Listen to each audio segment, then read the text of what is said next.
The competitors of the 13th annual Superfish Tournament sponsored by the England Warehouse could not have asked for a better day. 75 degrees and not a cloud in the sky.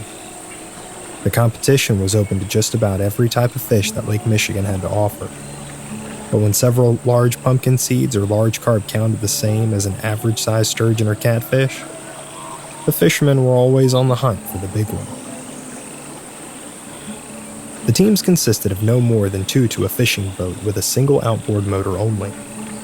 Most serious anglers, however, make little to no use of their motors, preferring the stealthier approach to their favorite spots that basic oars provide. Team Dan's Garage and Repo was no exception. That morning, however, the team consisted of just Dan, who, being a temperamental asshole on occasion, had alienated the rest of the team the night before at the bar. Too much tequila. He only hoped that they would be back at work on Monday morning. There were well over 100 different boats heading out, all with aspirations for the trophy and a $10,000 grand prize. But the size of the Great Lake provided privacy for them all. 40 minutes after setting out, Dan could no longer see another boat. He could barely see the mainland shimmering on the horizon. He knew exactly where he was going, having the location saved on his GPS. It was the one spot where he always hit gold, in both volume and weight, bringing in both a 42-pound lake trout and a 39-pound muskellunge from that location. Making anchor, baiting his line, and casting it, Dan reclined in his mounted chair inside. He was starting to feel bad about the way he had acted the night before with the guys. He couldn't actually remember all of what happened, but he remembered enough to know that he had been a king-sized dick. It was probably nothing that giving everyone a little bonus wouldn't fix. He wasn't going to fixate on it. It was an amazing day, and if he were being honest with himself, fishing was something that he preferred to do on his own anyway. It was true that extra hands could have been useful for the tournament, but he still had 6 poles and 6 places to mount them on the sides of the boat. Once he got them all set, hopefully he would stay too busy to notice. Worst case scenario would be 2 lines hooking whoppers at the same time, but even then, Dan's fishing skills were up to the task. His father had been bringing him out to the lake since he was old enough to walk, and had a pole in his hands as soon as he was able to hold it. Fishing was all second nature and muscle memory. There were no abilities, save working on a car engine, which he felt more confidence in. It took about 30 minutes to get all 6 lines out. Probably would have been quicker had 2 of the lines not been tied up with little ruffles in the process, and, of course, they had to be thrown back. Not even worth the space they might take up.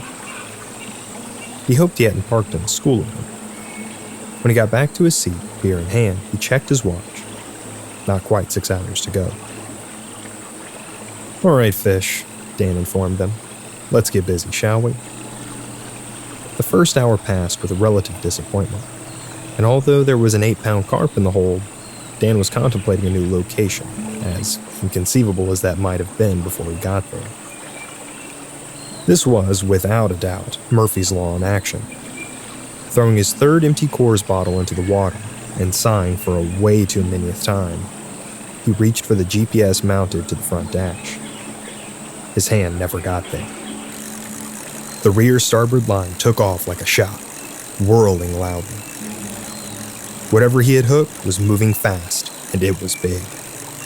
With jackal reflexes, Don pounced on the pole and locked the spooling line in place, as the pole nearly leapt from his hands. "Yes! Yes! Hell yes!" Dan screamed at the lake. This was it. This was the big one. Half of his life, or more, had been spent on the water, and he had never hooked something this big. It was nearly impossible to reel it back in, and had the anchor not been set, it would have dragged the boat. The rod itself, made from bamboo, was expensive, designed for deep-sea fishing. It, in theory, should have been able to bring in a shark, but whatever was on the other end was giving it all it could handle. Dan had never seen a pole snap in two before, until it happened. The reverberating shock from the break stung his hands, causing him to let go and watch as the shattered pole disappeared into the green water.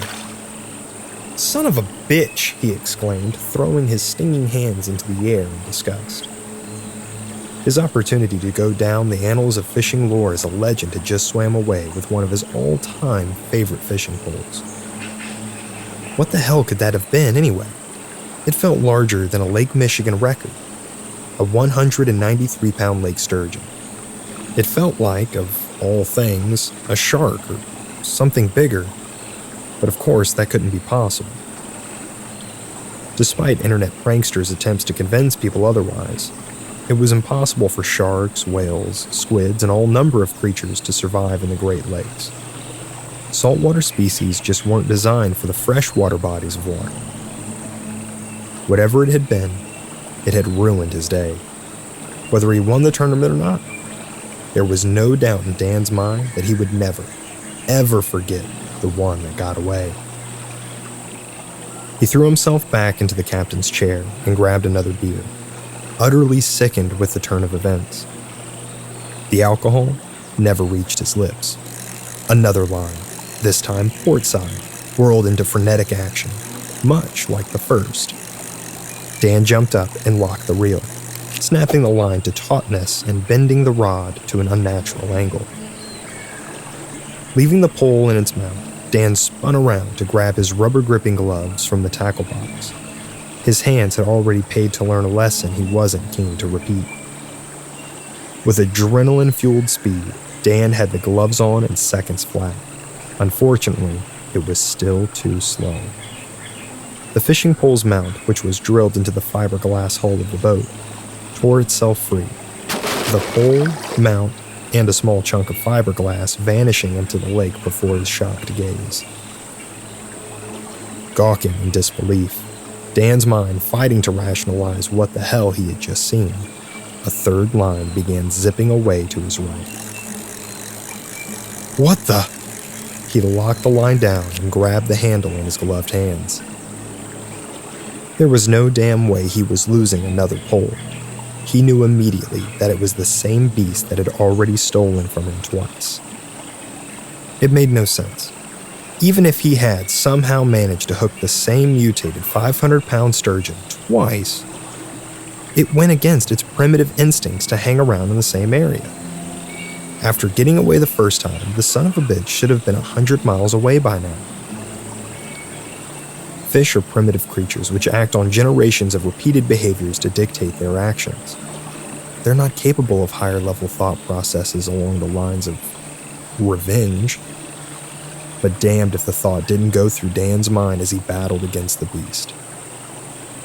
Behind him, another reel began to go, and it was a pretty good one, but nothing compared to what he had on the other end of the line in his hands. Instinctively, he removed one hand from the handle to lock the other line down for the time being, and that was all it took. Dan was a strong guy. He worked with his hands every day and even won a couple arm wrestling contests. It didn't seem to matter. The pole went flying from his one-handed grasp, and that was all she wrote. The stream of profanities that escaped his mouth could have set a Guinness Book record, were such things rewarded. Fully aware that the screaming would most likely scare away any fish that might have still been in the vicinity, Dan was unable to restrain himself. It was the first time he had ever longed for his shotgun while on the water. Still cursing, Dan reeled in the line that cost him his third pole and $4,000 they were all valued at. It popped up out of the water about 10 yards away. It was a catfish, 25 or 30 pounds at least. It was a good catch. A really good catch. It was only a few feet away and Dan could see its blurry image struggling beneath the water, when something massive came up from nowhere, absorbed his catch, and began to swim away. Dan had no choice but to give the thing some line, having already learned the hard way that he was no match for whatever that thing underneath him was. He managed to get his pole locked back into his mount on the boat and scramble through his tackle box for his knife, just barely able to cut the line before it reached its end of 150 yards. He immediately shifted his attention to the two lines remaining in the water and cut them both. Whatever anomaly was down there, he was not prepared to catch it.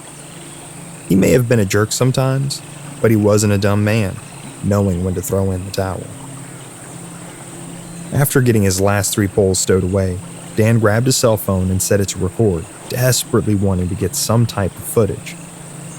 No one was going to believe him. Shifting from side to side, front and back, he held the device over the water and strained to see something. Anything. The water was a beautiful greenish teal, but murkier than usual, as if something were stirring up a huge amount of sediment. Occasionally, a massive shadow would pass by, but it had to be some natural combination of the sunlight and the water because it was way too big to be something that could live in the freshwater Great Lakes.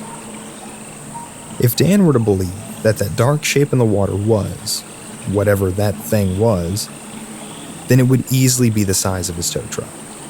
Sure, there are creatures in the ocean, deep in the ocean, that achieve that kind of mass, but for Lake Michigan, it would have to be something like Nessie, the Loch Ness Monster, a semi-mythical, possibly prehistoric, widely doubted aquatic animal of questionable origin.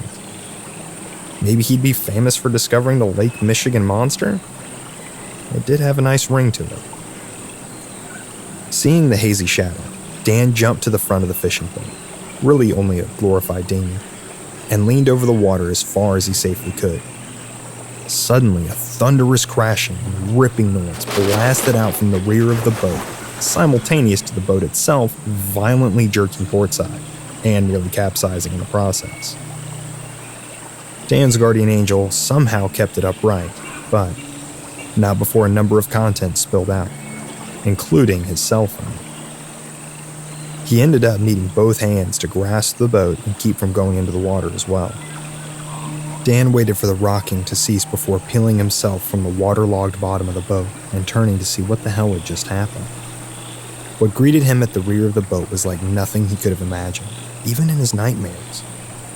His 6-horsepower Mercury outboard motor was gone, completely torn away from the boat's hull, taking a substantial chunk of the boat with it. A U-shaped hole now sat where the motor once was, water splashing into the boat over the gap, and Dan was once again frozen into immobility. How could something like this even be possible?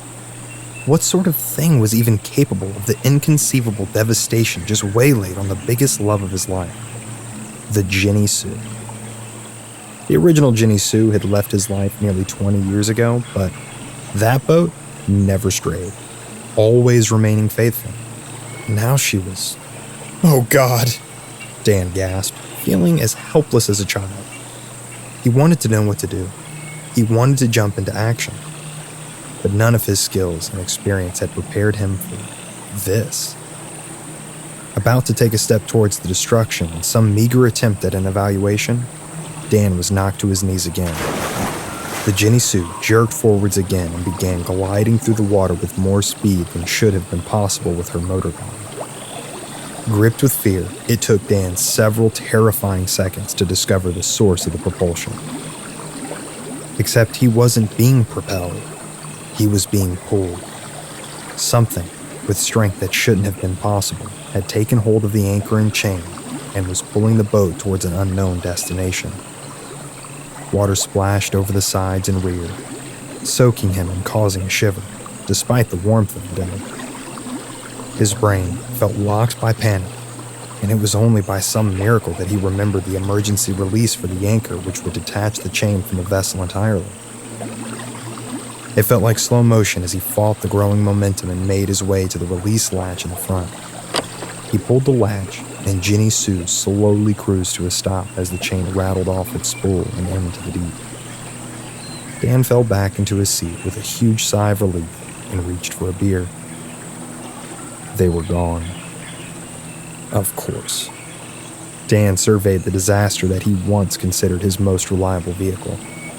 It was nearly unbelievable. Would have been unbelievable had he not just lived through the attack. No one else would believe him. The Boy Scout began to slowly take control, and Dan scanned the horizon.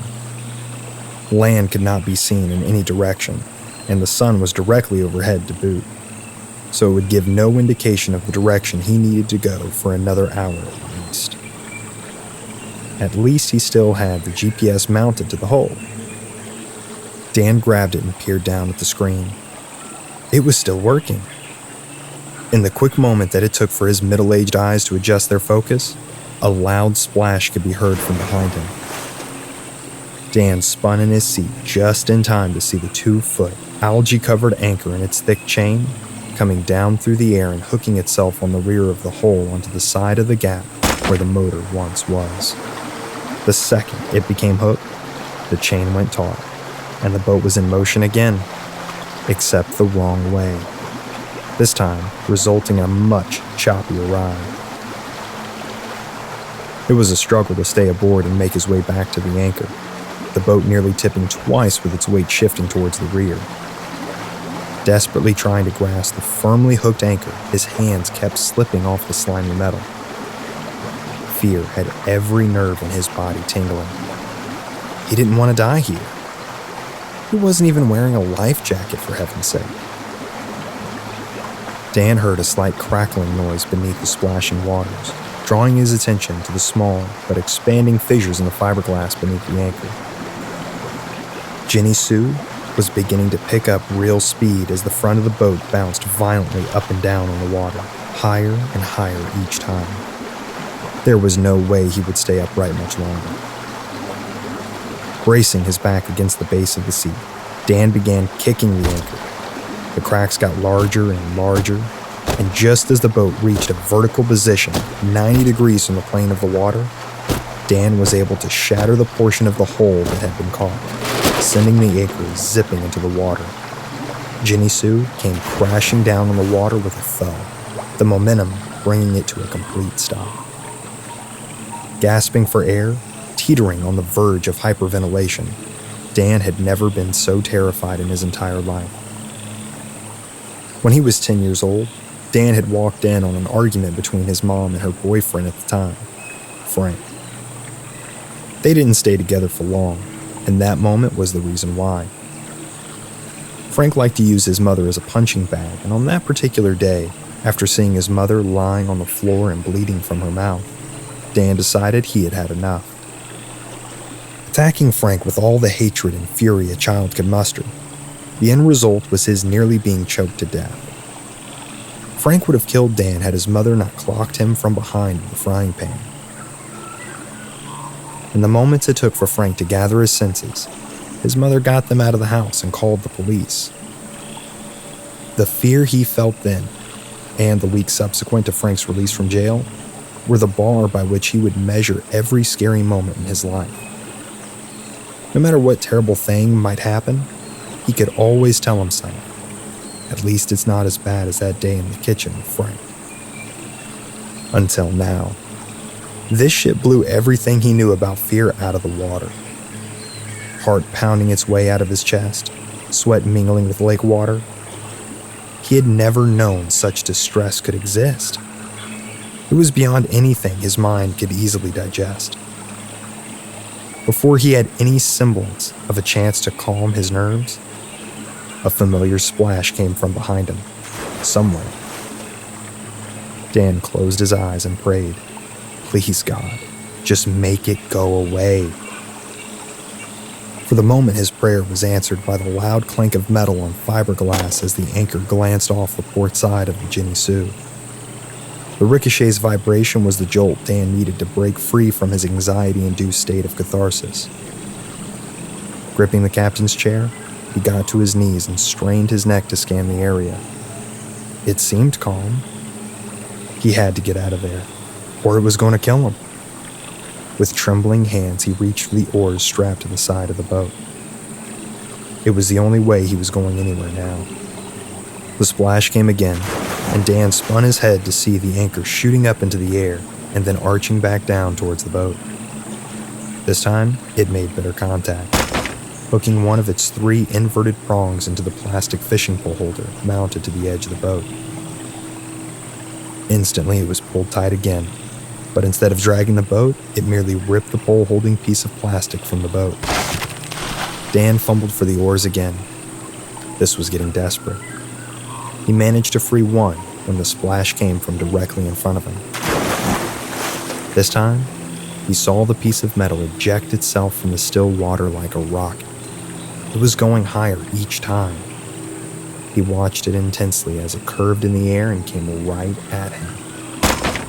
With masterful precision, the anchor lodged itself on the side of the boat right in front of him. Dan's mind was working a little quicker now and he realized two things. The thing would start pulling again.